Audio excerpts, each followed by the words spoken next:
Before I go ahead and introduce array to you, I would like to discuss something. If I ask you to write a program to find out the sum of three numbers, the first thing that you are going to do is to declare three numbers in primary memory so that you can keep three numbers and one for holding the maximum of these three numbers. And the rest of the thing is quite easy, straightforward. We have done that in our earlier tutorial. We need to input three values in A, B and C using scanf, and we should go on comparing them to find out the maximum. Now if I ask you to find out the maximum amongst 50 numbers, are you going to declare 50 variables in order to keep all those 50 values? Then that's going to be insane, isn't it? You may require to find out maximum amongst 5,000 numbers, and in such cases you are not going to declare all 5,000 variables in order to keep 5,000 numbers. So what's the solution? The solution is array. You need a data structure in order to hold data in your primary memory so that your program can efficiently access and process data. Array is one such data structure, a primary one.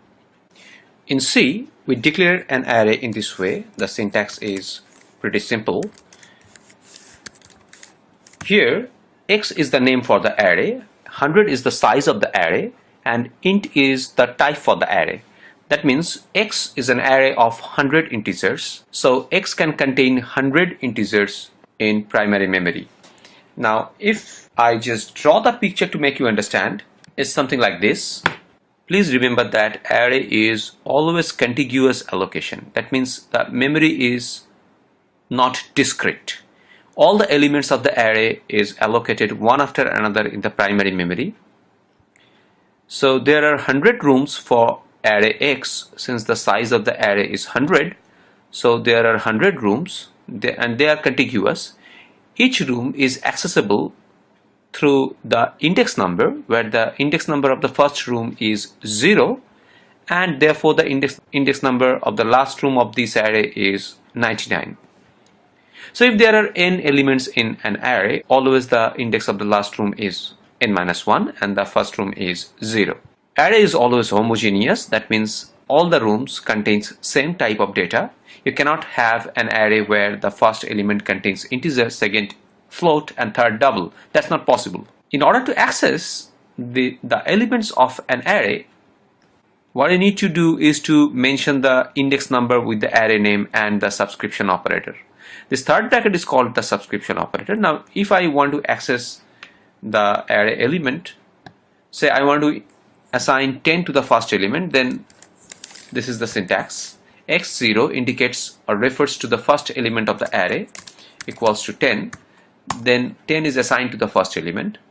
Now if I want to assign 2 to the last element of this array, then I should write something like this: x99 equals to 2. Now if I want to print the content of the last element, then I should write something like this: %d x99, that is going to print the last element.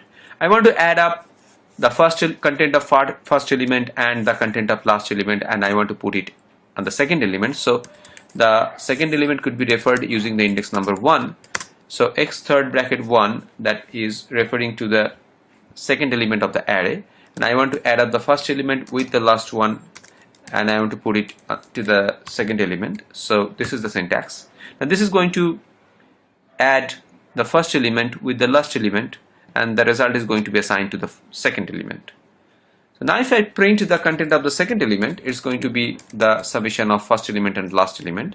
So second element of the array %d \n is going to be x1, and I can print the first element as well here. First element %d \n, it's x0.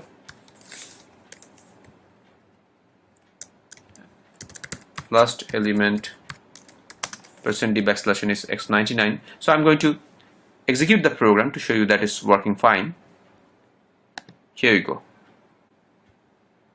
So the first element is 10, the last one is 2, and sum of the first and last kept in the second element is 12. So the benefit of having array is that mentioning the index number and the name of the array, we can just refer to any room that contains some value.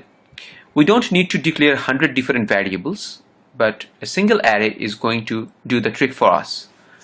Now, if I go on further, say I want to assign 1 to 100 to each room of this array X, which is having 100 elements. That means the first room should be initialized with 1, second room with 2, third room with 3, and so on. The last, that means the index number 99 is going to be assigned with 100. So I can just write a loop in order to do that. Instead of individually accessing each and every element, I just can do that using a for loop. Starting from 0, it should go up to 99. That means less than 100. So each time I'm increasing I by 1. So now in the for, what I'm writing, xi equals to I plus 1. So you can see that what I did, I equals to 0 is my starting point. I is playing the role of index here and is helping me to access the individual element of the array. So what I'm doing, this is my array in the memory, X. The index of the first room is 0, second room is 1, and so on. Last is 99. So I starts from 0. I is actually the index number for this array. I is here right now at the first room.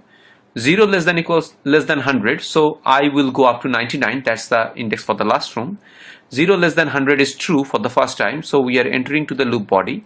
X is 0. That means it is referring to the first room. It is assigned with 0 plus 1. 0 plus 1 means that is 1. So the first room is assigned with 1. Then the loop goes here.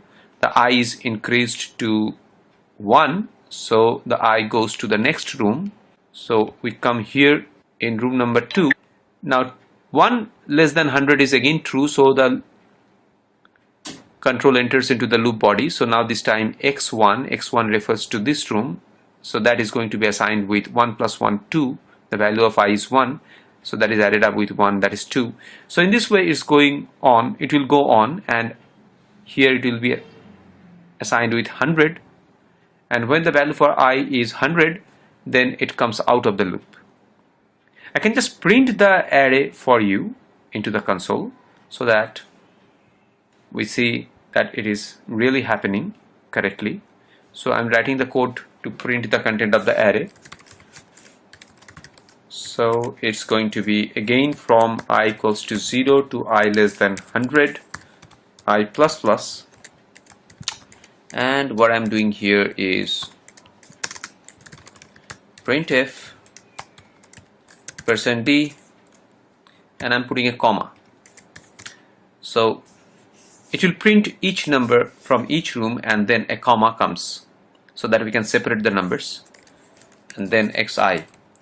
So when I is equal to 0, x0 is the first room, I is equal to 1, then x1 is the second room, and so on. So it will go on iterating through the elements of the array, and it will print the content of each element. So in this way, by just writing a for loop or while loop, we can process each and individual element of the array, no matter how big it is. Let me just execute this. So you can see that the content of the array, it is starting from 1 and it is going up to 100. So these are the content of the array that we have assigned using the for loop.